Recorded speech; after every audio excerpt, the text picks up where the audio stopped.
Bonjour à tous, camarades et citoyens, camarades et citoyennes. Ça fait un moment que nous n'étions pas vus, pardon, pour des raisons personnelles. Bon, bref, euh, quoi qu'il en soit, aujourd'hui nous nous retrouvons pour une nouvelle relativement bonne, euh, qui est pas dans l'actualité française, mais dans l'actualité turque. Il s'agit d'une nouvelle que peut apprendre dans Marianne, qui est, euh, qui est une défaite de l'islamiste Erdogan. Donc on va lire cet article. Allez, allons-y. Pâques turc. Élection en Turquie, Erdogan crucifié, Atatürk ressuscité par Stéphane Aubouar. Publié le 1er avril, aujourd'hui, ça fait du coup, 2024 à 18h.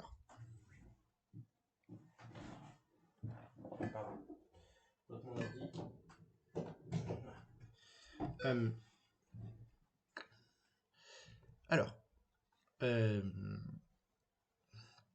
pour la première fois depuis près d'un quart de siècle, le Parti républicain du peuple sort vainqueur d'un scrutin en Turquie. En l'occurrence, les élections municipales tenues le dimanche 31 mars. Renaissance réelle ou passagère pour le kémalisme, devenu moribond depuis l'avènement de l'AKP de Recep Erdogan. Une chose est sûre, la démocratie perdure en Turquie. Une bonne nouvelle pour les Turcs et pour leurs voisins européens. Ce dimanche pascal, un miracle a eu lieu en Turquie. Mustafa Kemal Atatürk, que Recep Tayyip Erdogan tente depuis 20 ans de remplacer dans le cœur des Turcs, a comme ressuscité, ou plus exactement son parti, le Parti républicain du peuple, CHP, qui, après de nombreuses années dans les limbes, réémerge en pleine lumière. Lors du scrutin municipal organisé dimanche 31 mars, le CHP a dépassé le Parti de la justice et du développement AKP au pouvoir de près de 2 points.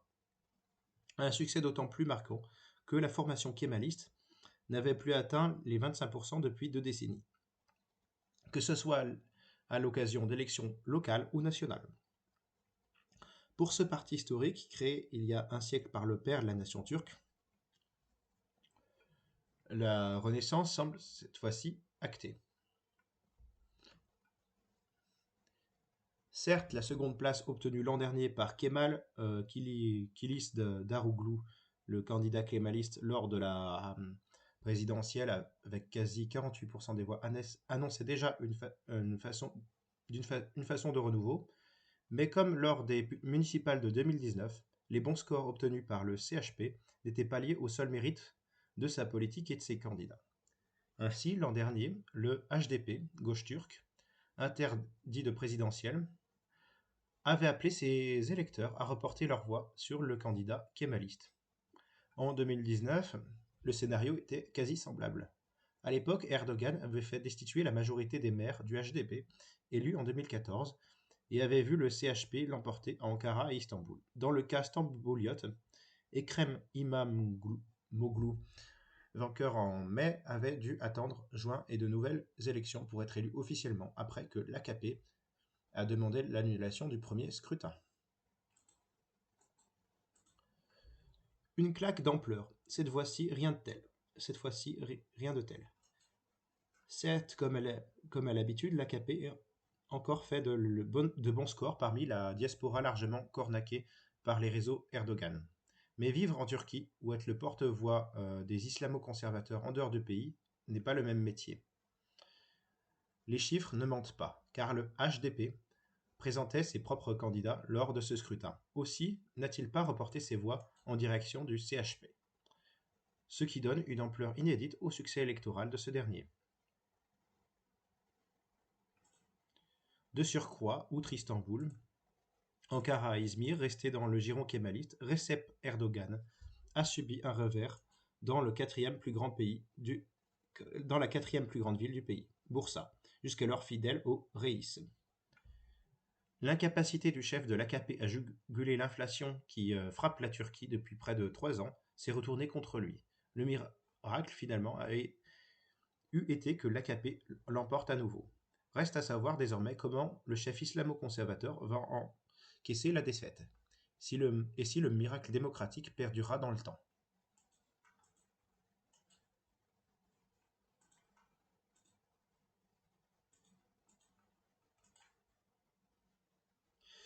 Donc, qu'est-ce qu'on peut dire de cela? Bon, alors c'est une victoire relative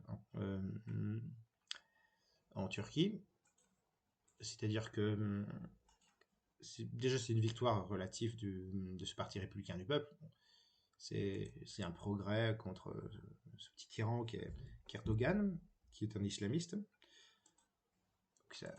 Et le CHP, le Parti républicain du peuple, bon, c'est quand même, c'est un parti de gauche, oui, c'est un parti laïque, ou en tout cas séculier, enfin bref, bah, voilà, qui s'oppose en tout cas aux islamistes. Mais c'est un parti social-démocrate, bon, je crois qu'ils ont le défaut d'être europhiles. Mais ça permettrait de juguler plus ou moins l'islamisme. Et je crois ils sont pour la liberté syndicale. Donc c'est un progrès. C'est un progrès relatif, que ce soit ce parti centre-gauche malgré tout. Parti centre-gauche. Bon, j'aurais préféré un truc qu'on ait un parti communiste turc qui soit capable de tenir tête à Erdogan. Ouais, un parti communiste turc, ça aurait été pas mal de ce côté-là. Mais c'est mieux que rien. C'est un progrès. Espérons que ce genre d'individus que sont les islamistes puissent ce genre de problème avec les islamistes, on puisse bah, combattre combattre les islamistes. Voilà.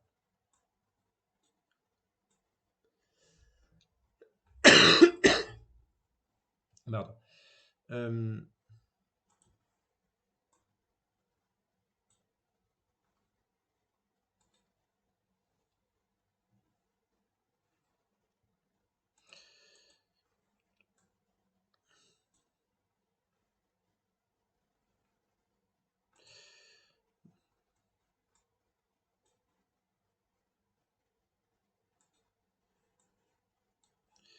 voilà. Mais c'est un progrès. Bon, sur ce, après cette petite lecture d'article, dont je mettrai le lien en description, je vous souhaite surtout à tous et à toutes euh, de prendre bien soin de vous. Raison, égalité, camarades, nous vaincrons.